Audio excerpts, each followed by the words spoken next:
Welcome to Inspiring Change from OCALI, our forum of stories and connections from our ongoing work of inspiring change and promoting access for people with disabilities. I'm Simon Buer.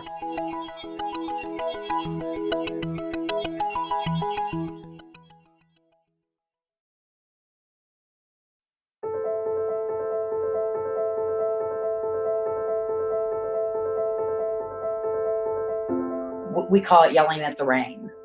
I kind of step outside and look like a crazy person talking to myself, but it's just a way to kind of relieve the anxiety and the frustration of not having those other outlets. She knows a lot more than maybe what I give her credit for. And then seeing her or hearing her say things or seeing her do things, it's like, well, that's cool, because it's, at the beginning, I was very afraid for her in her future, and what it was going to be for her, and seeing her do these things and being able to speak and having better communication. I'm like, I think she's going to be okay. I appreciate you guys as parents being so engaged for your kids. I know you feel like you're not doing it enough, you're not doing enough, you're not doing it well enough, but just the fact that you care and you're trying is half the battle.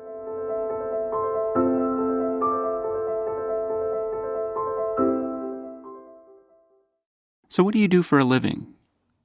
How many millions of conversations are jump-started with this very question?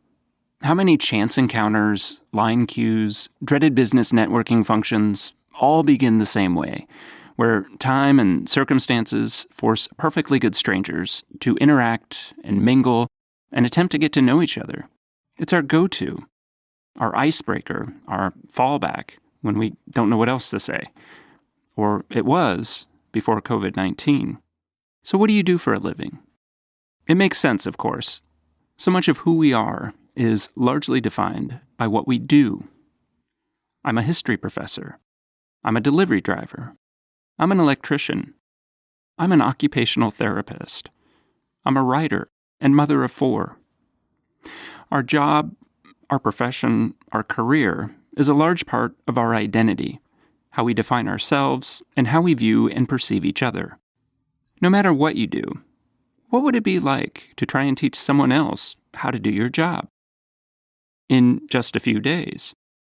And what would it be like to try and teach someone else how to do your job while adhering to social distancing measures, where you would have to use like email or video conferencing or some kind of collaborative web-based platform like Google Docs? Could you do it? How would you do it? Well, this is exactly what thousands, if not millions, of educators and other professionals have been doing while stay-at-home orders are in effect and schools across the country are closed during the COVID-19 pandemic. They're trying to teach parents how to be teachers, or speech-language pathologists, or paraprofessionals, or occupational therapists. And this is largely happening on the fly, with minimal preparation time. There's a sort of building the ship as you sail it vibe to the whole enterprise. It takes a lot of effort on both sides. There are challenges and frustrations with the change in routine and schedule, with technology that facilitates or sometimes hinders learning and discovery. It requires a lot of flexibility and patience. Do you think you could do it? Or are you doing it now with your own children? As we continue our podcast series, Voices, Visions, and Victories, we talk to an intervention specialist and 2 parents about their experiences with stay-at-home learning so far. Rachael Mills is an intervention specialist at Medill Elementary School in Lancaster, Ohio. That's a city of around 40,000 people in Fairfield County. Bridget Kelly is the mother of a 3rd grade student, Damian. Ben Berger is the father of 1st grader Evelyn. Both Damian and Evelyn are students of Miss Mills. One note before we begin. Our conversation was recorded using the Zoom platform, so part of it sounds like we're underwater, and you will hear occasional interference and distortion that often happens with these web-based conversations. I had to have my son stop doing what he's doing, so hopefully my internet picks back up. We got froze up there for a minute. Move your text time to another time, okay? Okay. Hey, bud. Can you say hello? Hello. Hi, Hi. Mills. Hi, Damian. Can you go up with Wesley right now while mommy does this? Okay? Go on upstairs with Wesley. Off he Okay. goes. Okay. Rachel, I'm going to start with you. And if you could just tell us your name and your job title and where you work. Sure. My name is Rachael Mills. I'm an intervention specialist in a self-contained autism classroom at Lancaster City Schools, and I work at Medill Elementary. And how long have you worked as an intervention specialist? How many years? This is my 6th year. Wow. That's great. And how many students, how many kids do you work with? I have 6 in my classroom. Okay. And what are the age ranges of your students? This year I have 1st, 2nd, 3rd graders. 1st through 3rd. Okay. Mm-hmm. And is most of your instruction one-on-one or a group setting? How do you? Most of it is one-on-one. We try to sprinkle in some group work, but that's usually a work in progress. Sure. Bridget, can you introduce yourself? Well, I am Bridget. I have a child in Miss Mills' class, Damian. Yeah. I'm a nurse. He's currently off work right now. So I Okay. get to spend all this time with all my kids. How many other kids do you have? We have 5 in total. Wow. And are all 5 of Damian them? is the youngest. I'm sorry, what's Damian, his? Damian is the youngest. Okay. My oldest got married last year. She's the only one that's out of the house. Then I have a 19-year-old, a 17-year-old, and one that just turned 11 today. Wow. And so all of them except the one who got married are all at home, I'm assuming. Yes. Okay. That's lively. That's exciting. We call it collective chaos. That's pretty great. And I'm sorry, your son's name is Damian, Yes. and he's in 3rd grade. Is that correct? Yes. Okay. Ben, would you mind introducing yourself? Hi, my name is Ben. My daughter Evelyn, who's a 1st grader, is in Mrs. Mills' class. I also have a younger daughter who's 4 years old named Charlotte, and I'm a paramedic. This is my full-time job. I'm still going to work and come home, and with my wife, we're trying to do this education home thing. Wow. Okay, so I want to hear more about that. We're going to jump into this education from home thing because I'm sure you both have a lot of stories to share about this. Rachel, I'm going to jump back to you. Can you talk about when did school close down for the year? So Friday the 13th was our last day of school. And so then that very next week on Monday, staff had to report, but then the kids were out. Okay. So you went back to school that following Monday, and what was your initial reaction when you found out? Well, at the beginning of the week, there were kind of some rumblings like, we need to start preparing in case this happens. Mm-hmm. I mean, I prepared, but I thought probably nothing's going to come of it. So I was pretty shocked by the end of the week when it was confirmed that we would be closing. And I think I don't know that the shock's worn off yet. Really? Yeah.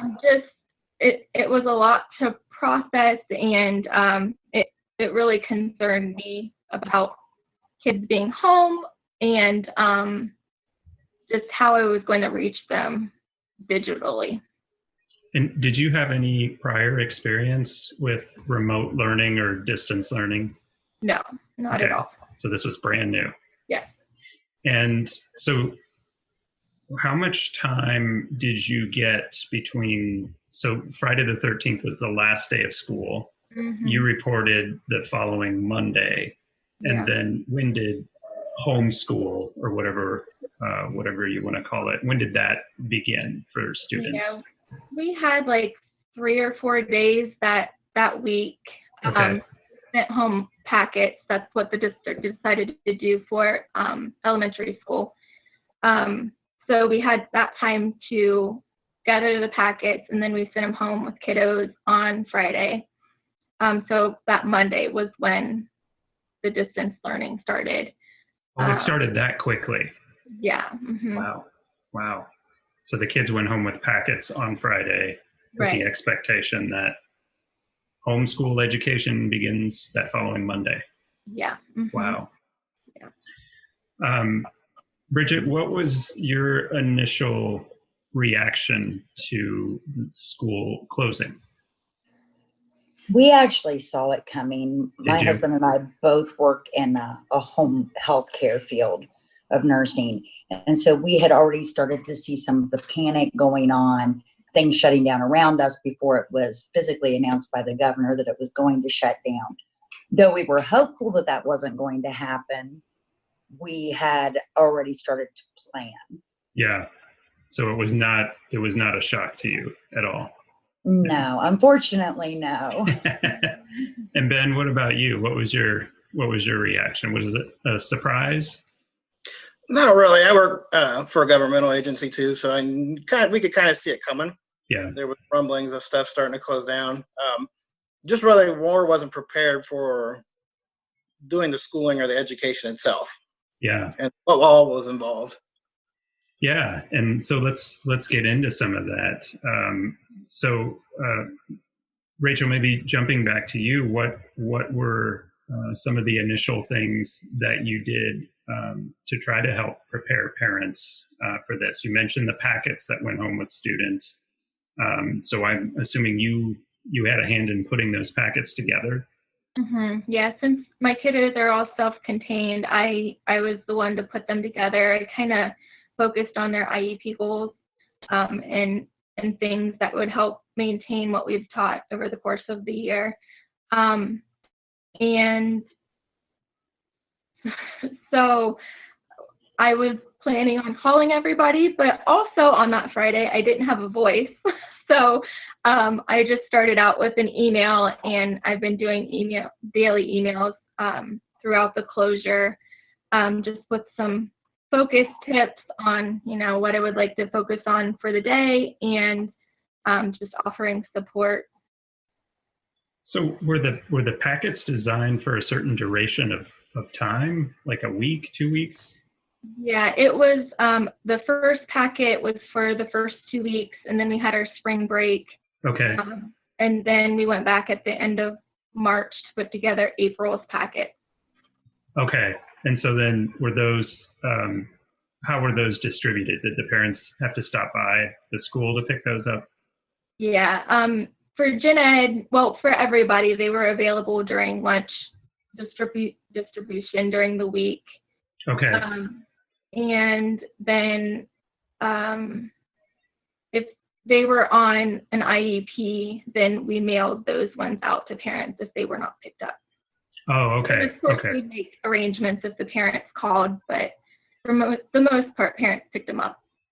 Okay, so they physically came by the school building and actually picked them up. Yeah. Yeah. Ben, what was it like during those first few days with Evelyn? It was kind of chaotic a little bit. trying to learn the apps that she uses at school. Uh-huh. We're pretty fortunate that we had everything we needed as far as technology-wise, internet and devices. Okay. But it was logging into the apps, learning the apps for myself to kind of help her. And then it was seeing what Miss Mills was sending home on her reports about her behavior at school or working with certain apps. We were seeing it firsthand, so it was kind of shocking because it's stuff that we hadn't seen out of her before, behavior or not willing to participate and things like that. Just trying to work through that or figure out a way to help her along. Yeah. And it's like, oh, wow, now I see why we're getting these reports from school, because she's a totally different child at home than she was at school. Interesting. Yeah. So you were seeing that side that you don't see of her because Right. she's different in school. Yeah. Correct. And it's not that she was being bad, but it was just a lot of, I don't know if it's frustration on her part because we didn't know what we were doing. So she was getting frustrated with us because Yeah. didn't know what the heck we were doing. And it's kind of Sure. like suddenly now become, working for an airline and being a paramedic, we've now got master's degrees in special education and occupational therapy and speech therapy. It's like, I have no idea what to do for your child. So we were just doing the best that we can. And there was a lot of frustration with her and us first couple of days, and then kind of settled in and found some ways to kind of get her to engage. Mm-hmm. But it's still difficult keeping her engaged, even going this long, probably about 6-7 weeks now. Sure. Trying to keep her engaged and just trying to figure out ways to keep her interested. Yeah. Yeah. And what are you using? You said you have internet connectivity. Are you using like a laptop, an iPad, or a? Yeah, an iPad, Okay. which we have on. She likes one of them. She does really well. Okay. The other one, penguin that runs through it, and she hates that penguin. So that one's we've pushed that aside, and then it's kind of difficult getting her to do like the paperwork and writing with a pencil. That's been the biggest struggle. It's just traditional pen or paper and pencil kind of work. Yeah. Yeah. That's the stuff she kind of balks at. Yeah. Uh-huh. Uh-huh. Bridget, what about you? What were those first few days like?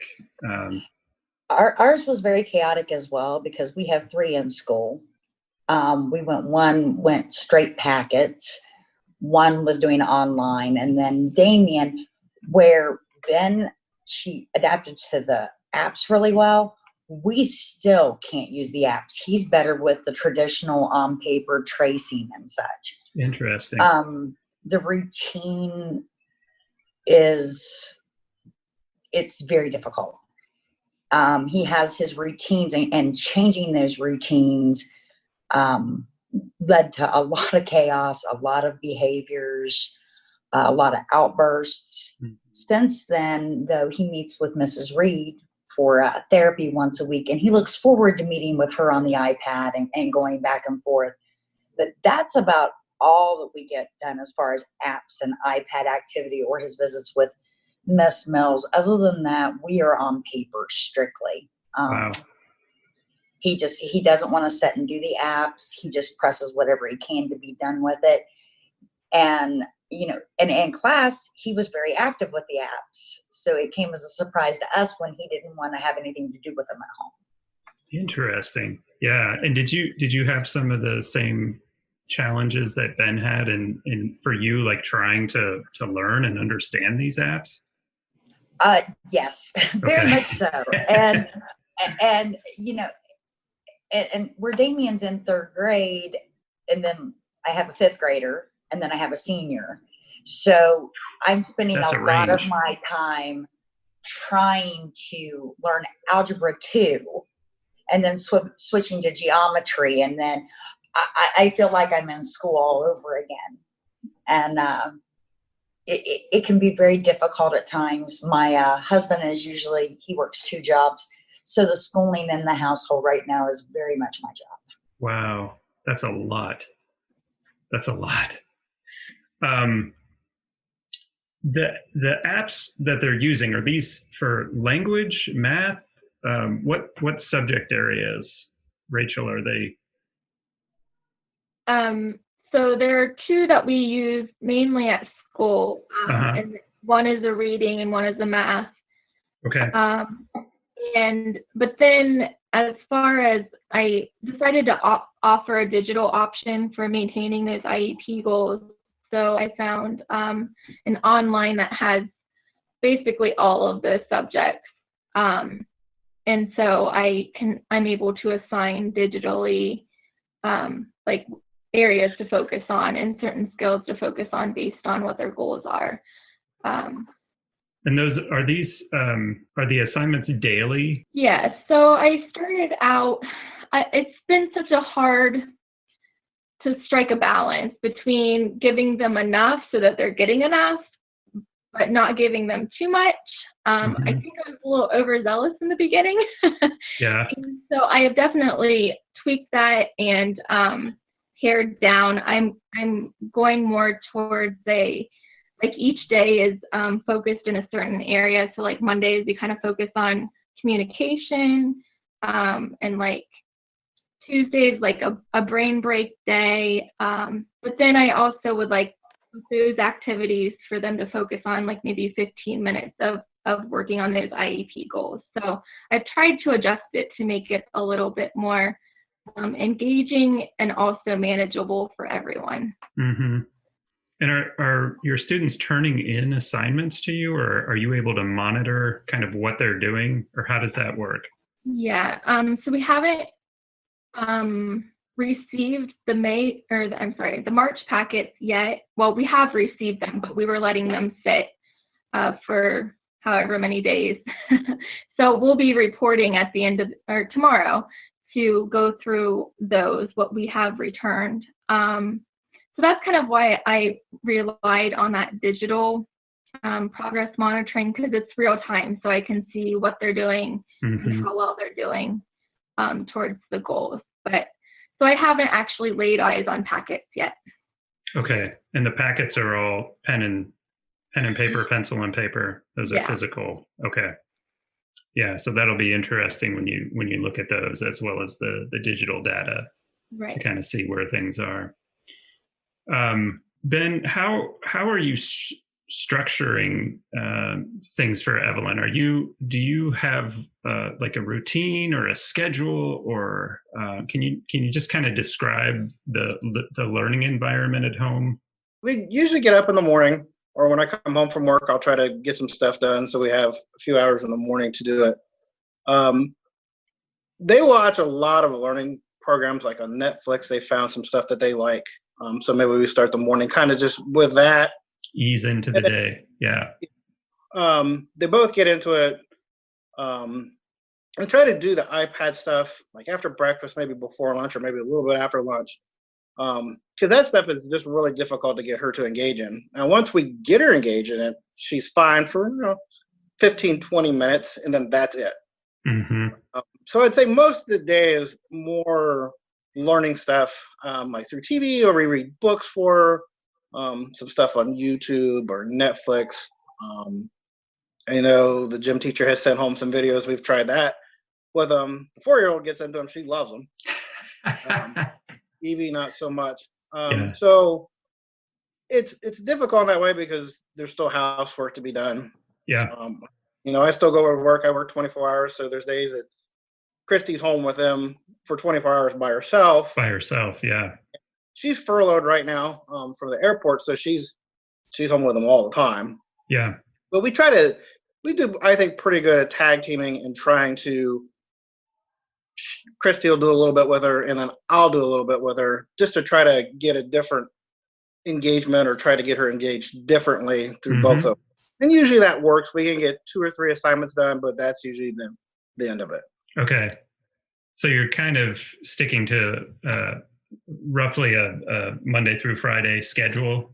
Right. Sometimes on the weekends she'll do schoolwork, and we might get something out more, maybe like an occupational kind of thing, of like some scissors and Play-Doh, or scissors and paper, or pen and paper. Yeah. And let her write, or just do some dexterity things that she's working on through occupational therapy.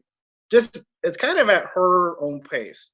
And we've kind of found working at her pace is better than trying to force her to do it, because then it's a complete shutdown and frustration on her part. Yeah. So give her some room to maybe make some of those decisions on her own. Yeah. Yeah. But obviously needing to adjust as you go along, like all of us have to do right now, right?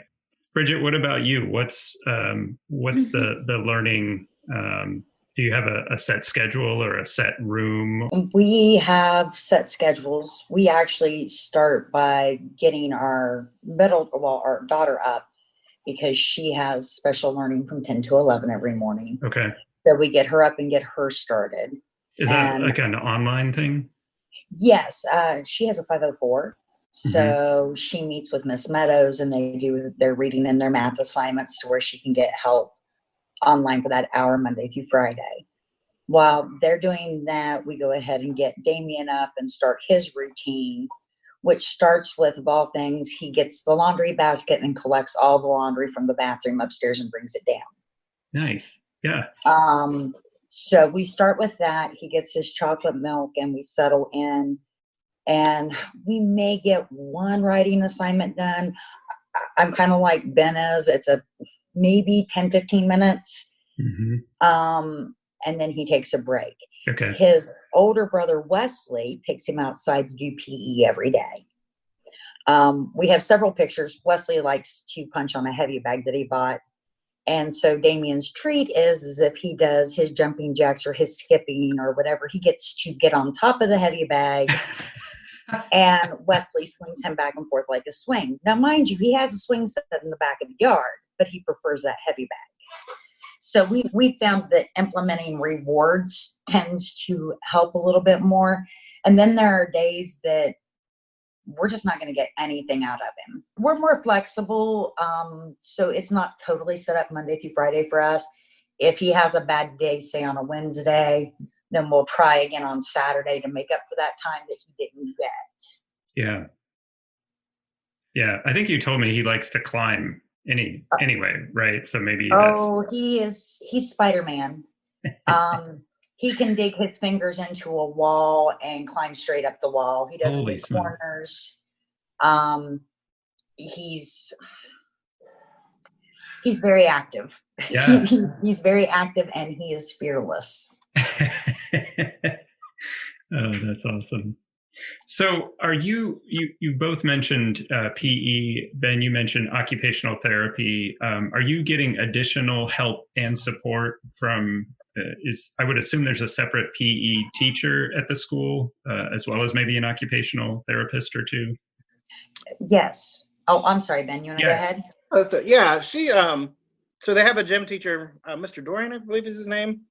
I think I just met him at the last IEP meeting, and then she has a speech therapist and an occupational therapist at school. Okay. Yep. And they've been sending videos and some packets and stuff at home. Some of the occupational stuff is kind of difficult for us because they want like different types of cereals and straws and stuff. It's like, we just don't have that here. And sometimes, you just can't even go out and buy it because it's not there.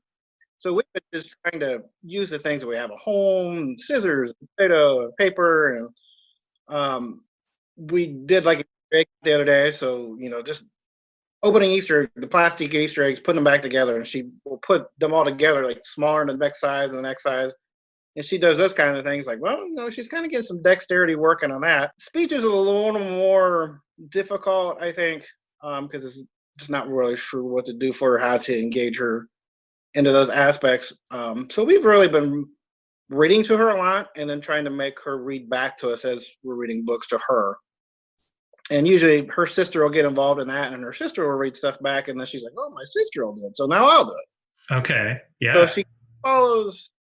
The little sister is more the leader sometimes, and Evie will follow what she does, and sometimes we can get her to engage that way. And the little sister, I'm sorry, she's 4, is that correct? Yeah. Okay. Correct. Yeah. And then we just bought them, Christy just bought them a trampoline the other day. So they have like a little small indoor trampoline that they've been going nuts on. Yeah. So getting her to try to do the physical or the gym type stuff, like jumping jacks and push-ups and stuff like that, is a little more difficult. But the other day I found her doing yoga in the kitchen. So it's kind of adventurous sometimes what she will do and what she won't do and when she wants to do it. Yeah. Yeah, that's cool. Bridget, what were you going to say? Oh, I was just thinking, we have a treadmill here, and I find that when I get on it and start walking, he wants to get on it with me and walk. And we had to start hiding the key because he learned how to turn it on. But he hits like way too high of a speed. Oh, geez. And so you can hear him all over the house as he's screaming for somebody to come down to turn it off because he doesn't want to let go. He doesn't want to fall off. But boy, yeah, he gets his cardio in, no problem. Wow. So the PE side of things sounds like that's working out okay between climbing and treadmills and Ben, what did you say? You bought an indoor trampoline? Yeah, it's like a small like 3 foot. No, Sophia and Danny's not coming over, baby. I need you to go upstairs. He's asking for his sister. Sorry. Okay. Yeah. Well, I was going to ask, I mean, Ben kind of mentioned the younger daughter maybe having an influence. How is this dynamic playing out with your other children? We actually, we've always worked as a functioning unit. As a family? Yeah, my oldest son would tell you that they call me drill sergeant because we've just always had to have that with such a large family. Everybody knows what they're supposed to do. And we're very fortunate in the fact that we had such a large family when Damian came along because he was forced to interact. He was forced to communicate. So it's actually been a great help rather than a hindrance. And does he have a good relation? Huh? I'm sorry, I was just going to say, does he have a good relationship with his siblings? Yes, he does. And he has a weekly favorite. It just kind of depends. This week it's Wesley. Because Wesley plays with him. And they are so interactive with him that they take the time and they have the patience. And a lot of times they have the patience even when I wear it then. We call it high-fiving on the way out. So when one of us needs to tag out, we just kind of clap somebody's hand and walk out the door for 5 minutes. And that's when he's having a bad day. I mean, he has our best move. We moved from Columbus to Lancaster because of Medill. And because of the school there. Yes, because of the school. Yeah. He has grown in leaps and bounds since we moved to Lancaster, more than, quite frankly, at the beginning we thought was possible. And I attribute that to Rachael, to the teachers, to Mr. Dorian. They just helped him become so much further than we really thought was possible. Have there been any kind of aha moments for either one of you that, because you see your child as a child and don't necessarily see what they're doing academically? We kind of touched on this a little bit earlier, but have there been any moments where you're like, gosh, I didn't know you knew that, or I didn't know you could do that? For me, it's been his reading. Really? The amount of words that he actually knows and can read and read on his own. I think sometimes he kind of plays dumb at home because he has brothers and sisters that will do things for him. And watching him in the reading process, I'm like, really, you know that word? Okay. So that's been a big surprise for me. That's great. Ben, what about for you? Any kind of aha moments or surprises? I would have to say the reading and a little bit of math too. And it's like she'll sit down. And it's difficult to get her to sit and read a book with me or Christy. But I've caught her in the kitchen when we have like a bookshelf with all her books, just sitting out there reading. And I'll sit there and listen to her. And she's kind of soft-spoken, so you can't really hear what she's saying. And I'm like, how long have you been able to do this? And I kind of feel the same way. It's kind of like she knows a lot more than maybe what I give her credit for. And then seeing her or hearing her say things or seeing her do things, it's like, well, that's cool, because it's at the beginning I was very afraid for her and her future and what it was going to be for her, and seeing her do these things and being able to speak and having better communication. It's like, I think she's going to be okay. Her first year of preschool, she didn't speak at all. And then the second year, she talked a little bit. Kindergarten, she talked a lot more. And then this year, she's talking a lot more, communicating her wants and her needs. It may be a little backwards, but she's still doing it. So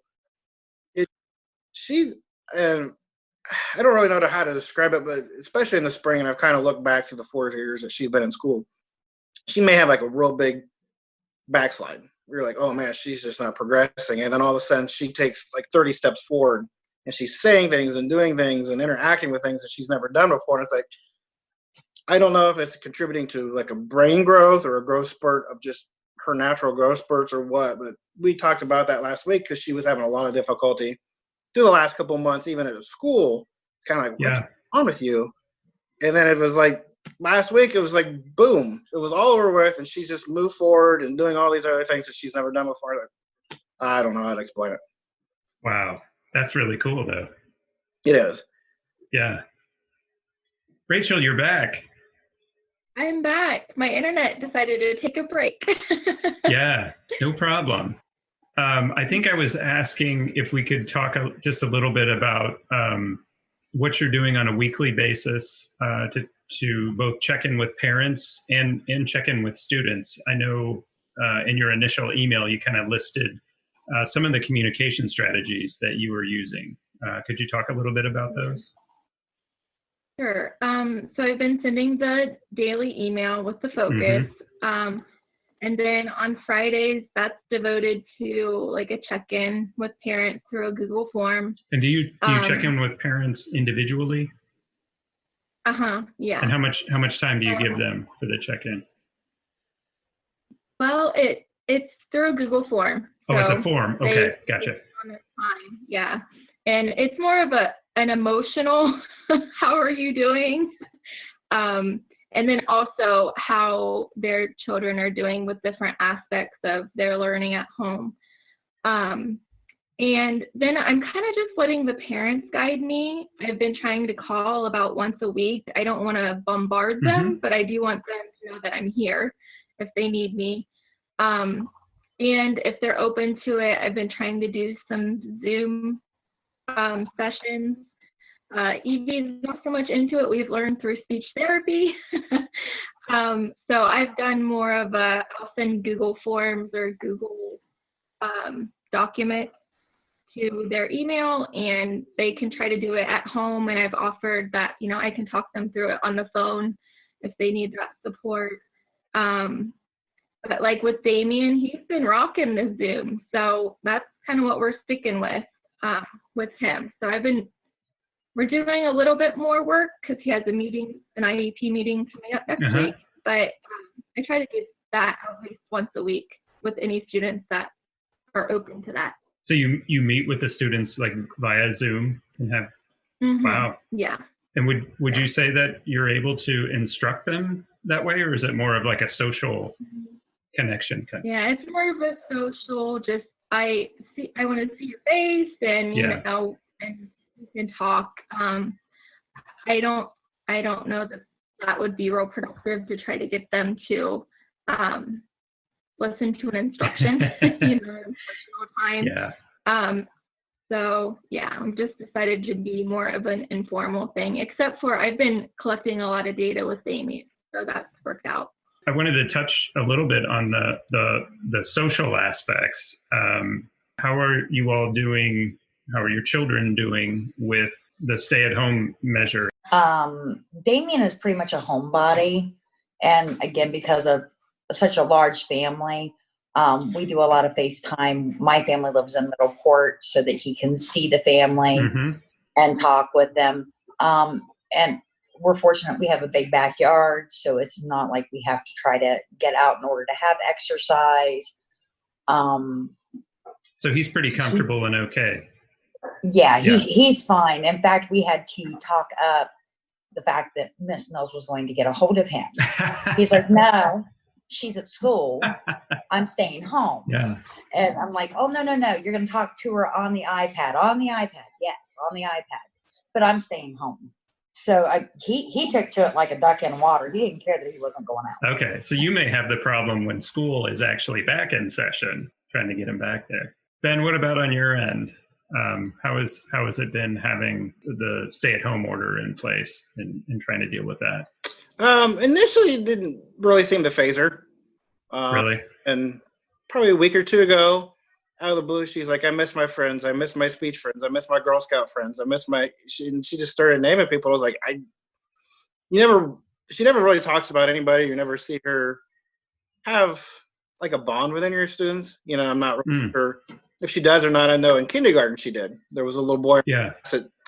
They were always together and doing stuff together. I'm not sure if she really has another friend like that this year. But we do FaceTime with my dad because he's in an assisted living, so he's in lockdown.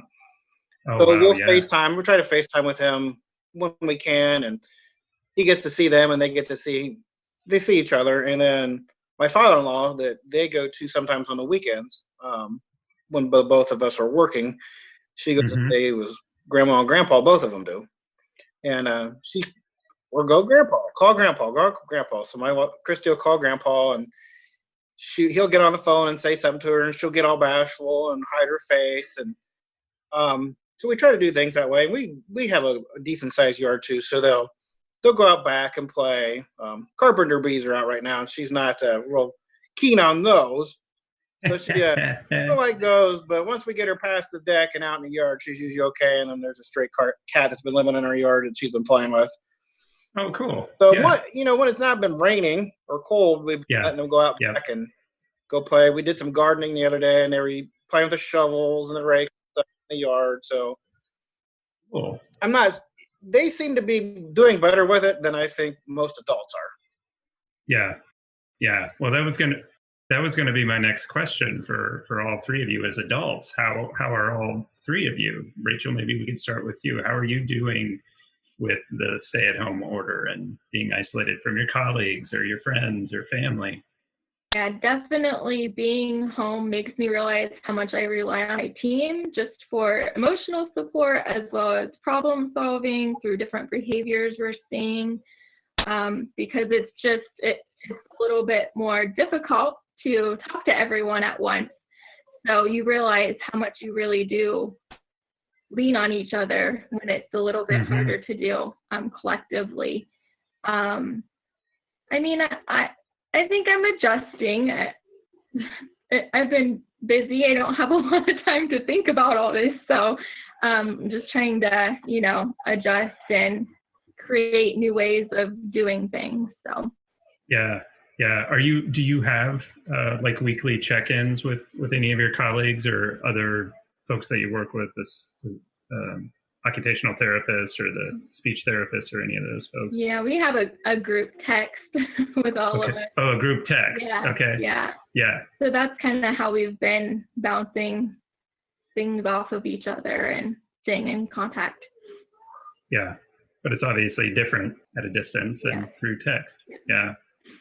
And what about you? How are you doing personally, professionally? Well, I think I'm doing pretty good. I guess fortunately, I go to work every 3 days, but I have another group of people there, and we're all pretty close, and we eat dinner together, we play cards together, and obviously we all work together. So there's 4 other people that I get to kind of go vent to. My wife being furloughed, she's been home the last couple of weeks. She really didn't get that other than me, or just screaming out the back door sometimes. But she keeps in touch with her dad and in text with her friends at work and stuff. She's been doing a lot of that. She just doesn't have like the face-to-face time like I get. Like I get out of the house and I'm gone for a good amount of time. So I'm ready to come home at the end of the day. It's like I'm ready to go home, see my girls, and see Christy and see Evie and Charlotte, and get the day going a couple of days with them. So it hasn't been too difficult for you. It's not been difficult for me, other than dealing with the stuff that's going on in work and all the changes and stuff that have been happening there. But Christy's here like all the time with them, 7 days a week, and she'll go escape out to the grocery store or something. There's no real outlets even for her to go to a store or something, because there's just nothing open for her to even get out of the house. So we've been walking through the neighborhood and stuff, just getting out of the house and just walking around the block for a little bit. Bridget, what about your situation? Well, I was actually taken off work right before the whole pandemic hit. Yeah. I had a medical condition that put me off of work. Okay. So before I worked almost 60 to 70 hours a week. Holy smokes. So it has been a huge change for me. Yeah. I have gotten a lot of family time, but there isn't really any outlet. I find that I walk around the block by myself. I don't even take my kids with me. Mm-hmm. It's a high five as my husband comes in the door and I'm going out. Yeah. Trying to get some peace. And it's not that I don't love my kids, but the adult interaction, being able to have coffee with friends, the venting outlet isn't there. It's Yeah. not the same. Yeah. And every time that I think that I'm going to get to go back to work, my doctor decides, we're going to hold off a little bit longer because of the COVID. Mm-hmm. So Mm-hmm. for me, it's been a real test of patience. Sure. And being able to step back and adapt and try to find new ways and new outlets. And most days it works, and then other days we call it yelling at the rain. I kind of step outside and look like a crazy person talking to myself, but it's just a way to kind of relieve the anxiety and the frustration of not having those other outlets. Yeah, sure. Yeah.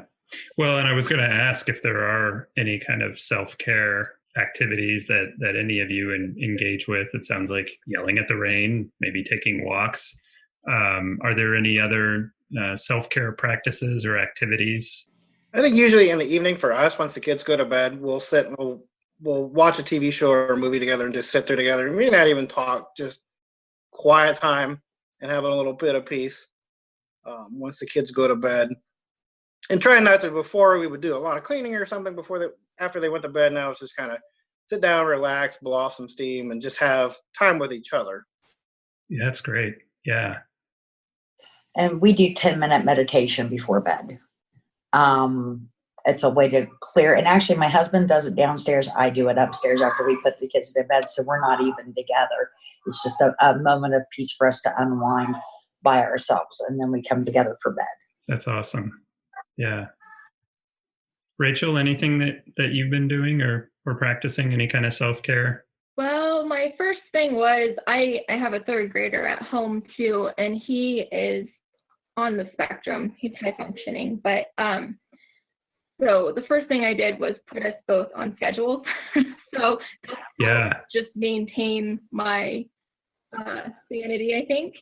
And also I just try to purposefully do one thing some point in the day that I like to do. So I have something to look forward to. And my husband's been really good about, when he gets home, allowing me to go to the store or, just go for a drive or a walk or whatever I need just to get out of the house. Cause I'm the one that's been here and he's still working. So. Wow. So I guess we should have gotten into this right from the start. You have a third grader, did you say? Yeah. Okay. And so you're still teaching, coaching. Yeah. And now you're a mom and teacher. Yeah. Is that right? I never wanted to be my son's teacher. Yeah. Well, what has that been like? It's been very, I think, anxiety producing for me. Really? His school, he goes to a different school district, and so they have moved to completely online learning, Google Classrooms. So I usually schedule out each day on his Google Calendar, so that helps take me out of it a little bit, but he does need a lot of support, especially with the writing assignments and reading assignments. So it's been a challenge trying to work around him, and it seems like I never get anything done because then I get sidetracked by something, whether it's an email or when he needs help. I have to stop what I'm doing and shift gears. So one of the questions I wanted to ask related to what we're doing with this podcast series, we're calling it Voices, Visions, and Victories. What would you say is one of your victories? I think just being able to having this time with my family, because we really don't see each other as a group a whole lot because of work schedules.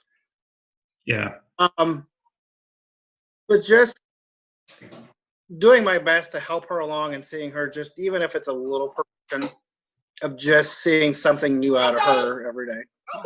Rachel, what about you? I would say, being at home, I have got to spend a lot of time with, my son. And also, I think I've got family dynamics of my students and their parents. And I feel like kind of bonded us together a little bit in a unique way. So I would say that's a victory. Do you think that your relationship with both your students and their parents is changing in light of these? Like, we're all in this together, right. So let's try to figure it out. Yeah. Bridget, what about you on your end? I think the genuine family time. Yeah. We're back to eating dinners at the same table. Wow. Genuinely interested in each other's days. Playing card games. In our everyday life, it's so easy to get so busy and push those little things that you don't realize how important they are until something like this comes along. The family togetherness is probably our greatest victory. I think that we've grown more as a family and genuinely supportive of one another. Like I said, I can't speak enough about Medill. What all the teachers and the therapists are doing has really helped ground Damian and helped him. I always say I want him to be his 100%. Mm-hmm. And we, at this point, don't know what his 100% is. And I think because of the teachers and the therapists and everybody working together at Medill, his future looks bright, and his 100% is way far out of reach right now. And they bring him closer to it every day. Wow. That's really special. The last couple of months that I told my wife, I am voting for every school levy that ever comes up on the ballot now. I just have the amount of respect and the understanding that I have of Miss Mills and everybody that works with Evie. And Miss Champlin last year in kindergarten, Miss Berger in preschool, of just the level of patience it takes to teach these kids that they work with. I thought I was a pretty patient person, but it's so much different teaching adults, which I do a little bit of work. I do some instruction, but just trying to adapt to teach to her to try to unlock her brain and figure out different strategies. It's almost like a daily fight where you've got to find something new to keep them engaged. And I've gained so much respect for them and their talents of working with these children and my child. And there'll always be somebody that'll always be special. Every teacher that Evie ever comes in touch with or works in her life with, OT, speech therapy. I don't know. I just, they're heroes to me. And I know that word gets thrown out a lot, but they are genuinely in getting it ready for their future so they have a bright future. Where when I was growing up, they just got forgot or pushed aside. So just a lot of respect for them now. And that's what I mean. It's like with the frustration, they have so much patience of just keep going at it and not giving up. Where it's like with me, it's like, I can't do this. It's never going to happen. I appreciate you guys as parents being so engaged for your kids. I know you feel like you're not doing it enough, you're not doing enough, you're not doing it well enough, but just the fact that you care and you're trying is half the battle. So I really appreciate that I have families like you that I can trust to help support me in your child's learning.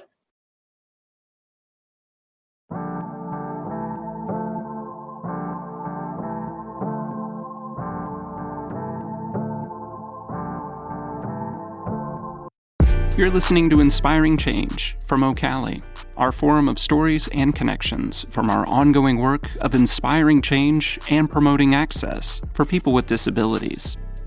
I'm Simon Buer. I was talking with Rachael Mills, an intervention specialist in Lancaster, Ohio, and parents Bridget Kelly and Ben Berger about their experiences with learning from home during the stay-at-home order. Special thanks to Rachael, Bridget, and Ben for their willingness and openness in sharing time and words with us. You can learn more about Medill Elementary School through the Lancaster City Schools website. That's at lancaster.k12.oh.us. I also want to thank my colleague Amy Bixler-Coffin from the Autism Center at OCALI. Amy was the one who initially suggested this podcast episode, and she helped with the initial connection to Rachael Mills. Thanks, dude. It's okay. We call each other dude. That's how we roll.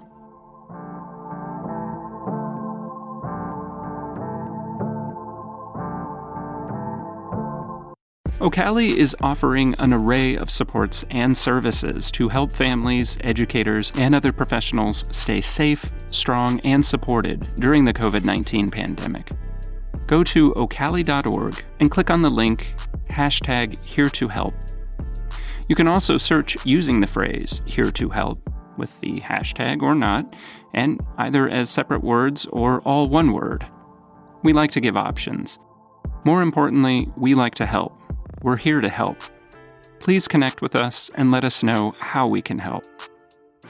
Also, please let us know your thoughts on this and other Inspiring Change episodes. You can keep in touch via email. We're at support@ocali.org, or by telephone at area code 614-410-0995. You can also hit me up on Twitter. I'm at Simon Buer. Our series Voices, Visions, and Victories continues with more discussions and stories during the COVID-19 pandemic. Make sure you subscribe to Inspiring Change so you don't miss a single episode. You can find us at ocali.org/podcasts or wherever you get your podcasts. We also offer transcripts of each episode for those who are deaf or hard of hearing, or simply prefer a transcript of the episode. Again, it's all about the options. Thanks again for listening to Inspiring Change, because the need for change is everywhere, and inspiration can come from anywhere. I'm Simon Buer. See you soon.